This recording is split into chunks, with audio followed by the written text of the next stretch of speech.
Bonjour, aujourd'hui dans la boîte à outils de l'histoire des arts, nous allons voir le portfolio numérique. L'épreuve d'histoire des arts est une épreuve du diplôme national du brevet. Elle est coefficient 2, ce qui n'est pas négligeable. Cette épreuve est constituée de 3 parties. D'abord, vous allez constituer un portfolio numérique, dont ça va être question maintenant. Ensuite, vous allez devoir réaliser une création personnelle en lien avec le thème et les œuvres que vous avez étudiées dans votre portfolio. Et au mois de mai, vous allez avoir un oral qui va vous donner donc la note finale. Le portfolio numérique pour cette épreuve se présente sous la forme d'un Google Sheet. Vous allez donc vous connecter à votre adresse Lila Lion et créer ce site. Je vais vous donner des instructions afin d'en venir à bout. Dans ce site, vous avez plusieurs rubriques. Donc vous avez un accueil qui va vous présenter l'épreuve d'histoire des arts, notamment ce petit film. Vous avez un onglet thématique et problématique. Vous avez l'agenda avec le calendrier. Vous avez mon portfolio qui va comporter vos 5 fiches d'analyse d'œuvres d'art. Et vous avez la boîte à outils avec un certain nombre de vidéos et de fiches méthodologiques pour vous aider. La première page que vous devez compléter dans votre portfolio s'intitule « Thématique et problématique ». Nous allons donc commencer par réfléchir à une thématique, c'est-à-dire à un sujet, un thème commun qui va sous-tendre les 6 œuvres sur lesquelles vous allez travailler. À partir de là, on élaborera une question qu'on appellera la problématique et qui sera un petit peu le fil directeur de votre portfolio. Votre portfolio, à travers l'analyse des 6 œuvres, devra répondre à cette question. Faites bien attention à bien choisir une thématique correcte. Si vous choisissez une thématique qui est uniquement un mouvement, vous aurez du mal à faire une problématique. Donc, on va travailler là-dessus pour essayer de bien cibler dès le départ quelque chose, un sujet qui vous intéresse et qui est aussi valable pour la constitution de notre portfolio. Ce portfolio est constitué par 6 œuvres. Vous devez donc sélectionner 6 œuvres. Il doit s'agir de 6 œuvres de domaines différents. Donc, on va avoir un premier domaine qui s'intitule les arts du visuel, qui va regrouper tout ce qui peut être peinture, sculpture, vidéo, cinéma, audiovisuel, donc qui va être plus en rapport avec les arts plastiques. Un second domaine des arts du son, donc qui regroupe la musique, la chanson, la poésie, mise en musique, etc. Un troisième domaine, les arts de la scène, donc ça peut être des spectacles de danse, des pièces de théâtre, pas les textes des pièces de théâtre, mais les mises en scène des pièces de théâtre, le côté dramatique, ça peut être le cirque, enfin tout ce qui concerne le spectacle vivant. Les arts de l'espace, ça va donc constituer l'architecture, l'espace, la mise en espace, les jardins, le landscape, tous ces domaines-là. L'art du langage va concerner la littérature, le théâtre, la poésie, si vous souhaitez travailler sur une de ces œuvres support. Et les arts du quotidien, on va dire que c'est tout ce qui a trait à la métallurgie, aux vitraux, ce qui concerne plus des métiers en rapport avec l'artisanat. Mais des artistes ont utilisé des artisans pour fabriquer des œuvres d'art. Donc, il va falloir réfléchir un petit peu à concerner ces 6 domaines. Il n'est pas possible de mettre uniquement des peintures ou uniquement des chansons dans votre portfolio. Vous devez avoir 6 œuvres diversifiées qui appartiennent aux différents domaines. Parmi ces 6 œuvres, une va prendre un peu plus d'importance. On l'appellera l'œuvre de référence. C'est sur cette œuvre de référence que vous allez ensuite vous baser pour faire une création personnelle. Les œuvres que vous allez sélectionner et sur lesquelles vous allez travailler pour votre portfolio doivent être des œuvres répertoriées et validées du XXe et XXIe siècle.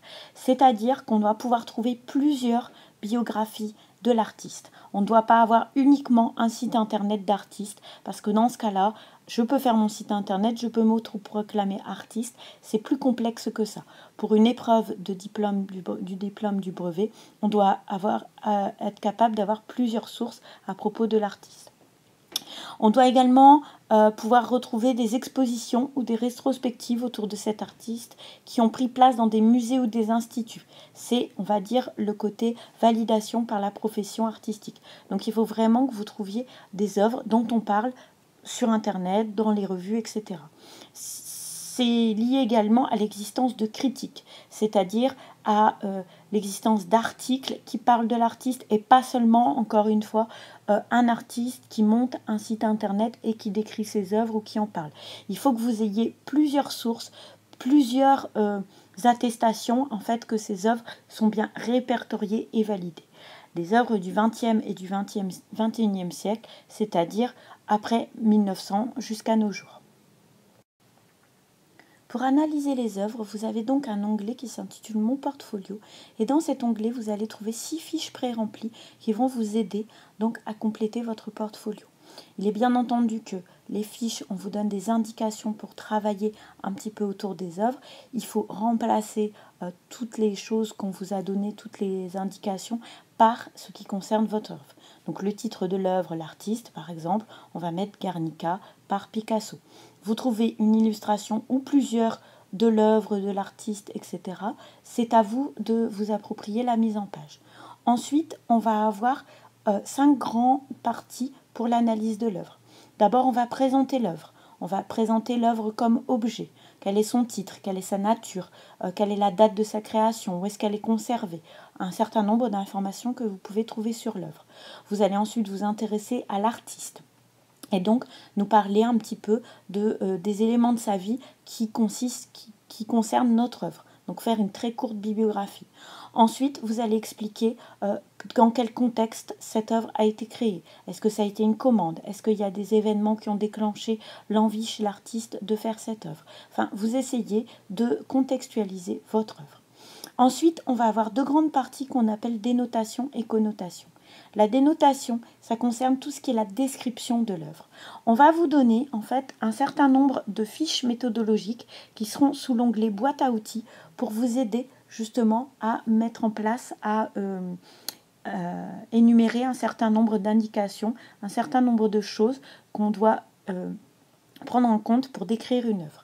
La connotation, vous aurez également des fiches pour vous aider. Ça sera vraiment l'analyse, on va dire, symbolique de l'œuvre. C'est-à-dire que vous allez nous parler des intentions de l'artiste, quel est le message, ou quelles sont les intentions, quelles sont les influences qui l'ont inspiré pour créer cette œuvre. Ensuite, la rubrique suivante, c'est la relation avec d'autres œuvres. Donc, ça sera soit des œuvres du même artiste, soit des œuvres de votre portfolio. Donc l'idée, c'est de trouver une relation et d'essayer d'établir justement des liens entre les différentes œuvres. Donc ça peut être au niveau du sujet, ça peut être au niveau des symbolismes, ça peut être par exemple une œuvre du Moyen-Âge qui aurait influencé notre artiste moderne, un peu tout ça. Et en conclusion, en fait, vous effectuez un retour à la problématique. La problématique, ça sera la question qui va sous-tendre tout votre portfolio. Donc là, vous allez essayer de répondre à la question que vous avez posée. Comment les artistes représentent nanana. Dans cette œuvre, nous pouvons voir que Picasso nous donne une vision idéalisée de la guerre. Enfin, on essaie en fait de trouver des éléments de réponse par rapport à la problématique que nous avons posée. Le portfolio sera à rendre en fait pour début janvier pour que vous puissiez vous consacrer à la préparation à l'oral et à la création personnelle proprement dite. Ce portfolio, il va compter pour 10 points sur la note finale qui sera de 40. Donc ça peut quand même vous apporter un avantage certain par rapport à votre note finale. Ne négligez pas. Essayez vraiment de faire attention à le relire, à faire quelque chose d'original, à vous approprier le cadre numérique. Essayez vraiment de nous présenter un travail soigné et surprenant. Voilà, nous reviendrons à plusieurs occasions sur l'épreuve d'histoire des arts. J'espère que cela va vous donner quelques petites indications pour commencer votre portfolio et je vous souhaite bon courage. À bientôt.